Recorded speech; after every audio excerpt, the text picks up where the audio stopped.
Download this code from codegive.com, link in the description below.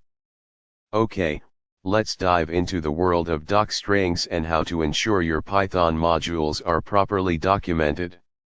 This tutorial will cover why docstrings are essential, how to identify missing docstrings in public modules, and practical techniques for adding them effectively, including code examples.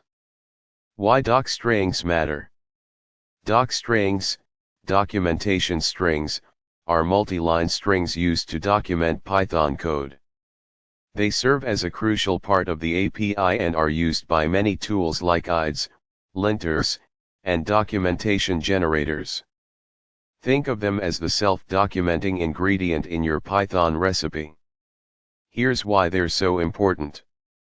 Readability and understandability. Docstrings provide a concise summary of what a module, class, function,